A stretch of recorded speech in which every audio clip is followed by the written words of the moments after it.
Welcome into Drew's Daily Diamond for Friday, December 6, 2024. I am Drew Martin breaking down the slate of games. This championship weekend is upon us, guys. We got Friday Night Lights, 3 games, 3 championship games, all nationally televised, prime time, Friday Night Lights style, as we're breaking them all down. So let me know in the comments below where you agree, where you disagree, your picks for this weekend. All is welcome. It helps out the algorithm, guys. Appreciate the comments. And please smash that like button if you're liking the content. As we got first game up going down in rotation order, 8 p.m. Eastern, 5 p.m. Pacific on ABC, Mitchie Stadium, West Point, New York. Tulane, the Green Wave, on the road against Army, the Black Knights. Tulane -4.5 as the road favorite, 45.5. being the total. Really cool to see Army in a championship game. Part of this handicap, guys, comes down to defending the option. And sure enough, Tulane, their head coach, Summerall. Now, there's kind of cross currents in this handicap, in my opinion, because there are reports that he's looking at other jobs, 1 foot out, and you kind of combine that with how Tulane played against Memphis in their last game.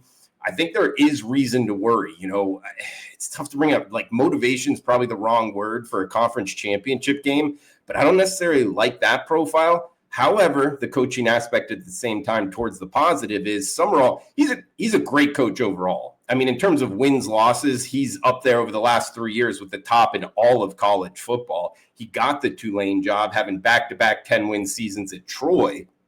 And I bring that up. Yes, he's a good coach overall, but because he's faced the option attack 3 times the last 3 years and held it to a total of 9 points, meaning his defensive coach teams have played well against the option. I think that's repeatable. I will also note that the Navy offense isn't the exact same as the Army offense, but there is a lot of option principles there. I think it's more of a positive than a negative, but it's one of those going up against an option attack in a military academy. If you get it wrong, you could get mud on your face. Like, you could be really wrong because they're just going to run it down your throat. Also, the aspect of the weather, you know, we get a bunch of Southern Louisiana kids going up north to the state of New York in the month of December. That could be a tough trip. At the same time, guys, I go back to the repeatability of defending the option. Tulane did it well already once. I like this Tulane Green Wave team. I think the market, you know, people just watching them in the last game against Memphis might be a little bit down on them. We've seen them take a little bit of money. I like that side, guys. Green Wave -4.5 for the first pick. Friday Night Lights, Drew's Daily Diamond. Got next game up. It's actually an hour earlier on CBS Sports Network, 7 p.m. Eastern, 4 p.m. Pacific. It's Western Kentucky and Jacksonville State. We're talking the Conference USA Championship game in Jacksonville, Alabama. 57.5 being the total. Jack State, the Gamecocks, -4-point home favorites. Interesting schedule spot here, guys, because these two teams just played last week. You normally don't see that kind of a unique situation. And the Hilltoppers won a close game. Jacksonville State did not really have anything to play for, though. They already knew they were in the championship game. It's not something like they were going to make the college football playoff. They knew they were going to be hosting the game as well, whereas Western Kentucky had to win that game, get some help, which they did, to make it. So we've seen the market move on Jacksonville State, take some money, and that's with their quarterback, Huff, who's a really good player. He actually got injured in that game in the middle of the third quarter, something around that nature. And Rich Rod just reported that, you know, he didn't give a lot out. He said he'd be a game-time decision. I would think he plays, but I'm not a doctor. I don't know. I'm not inside their kind of locker room there. He is a good player. The backup has had experience.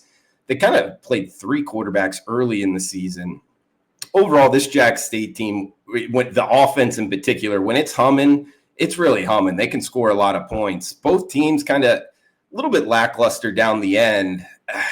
It's a tough one, guys, but looking for a side in this one, I'd go Jacksonville State -4 to win the Conference USA Championship game. Got one game left. Do have the recap for the show. I know a lot of you guys in the comments below, which I do appreciate asking about it. Due to like Thanksgiving, I didn't recap those because I actually recorded them the day before Thanksgiving. So to go back last week, 3-1 on Thursday, Thanksgiving, nice day. Friday, 2-1. Saturday, unfortunately, giving those profits back, went 0-3. 3 tight losses, too. That was a tough kind of rivalry week there on Saturday. We could have won all 3. Instead, we go 0-3. And Sunday, we went 2-1 in the NFL video. Combine that with this Tuesday, we went 1-1 college basketball, and Wednesday 1-2. And I don't know if you guys are following along, and we lost one of the totals, the Iowa State Marquette game, on a missed dunk on the last play of that was a tough one to take. So, but either way, 1-2. It does bring Drew Staley Diamond. If you've been following along the last 10 weeks, 56% winners given out for free on the YouTube channel, on the WagerTalk YouTube channel here. 87-66. All the games, just betting them blindly, plus 13.5 units the last 10 weeks, meaning $100 better, up $1,350. All right, guys, last game up. Also, premium picks. WagerTalk.com, experts page, Drew Martin, college football, NFL, 5% max limit going up, 7-1 NFL run, college basketball available as well. As we got 8 p.m. Eastern, 5 p.m. Pacific, I believe. It's on Fox, Albertson Stadium, Boise, Idaho. We're heading to the Blue Turf for the Mountain West Championship game, UNLV and Boise State, the Broncos, -4 in the hook, 57.5 being the total. This is a rematch. These two teams played a little over a month ago in Las Vegas. It was a tight game, I believe 29-24.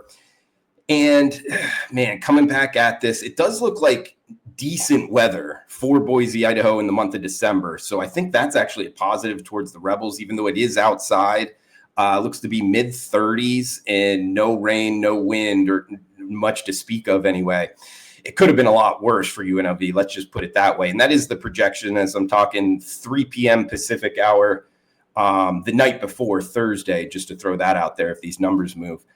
I actually think, guys, it comes down to UNLV's defense, and they can be gotten through the air, meaning teams that can really pass can move the ball on them. However, the run defense has been good, and we actually saw that in week one. I mean, they didn't shut down Genty in the Boise State rushing attack, but you know, he only had like 120 yards, which for him is not that much.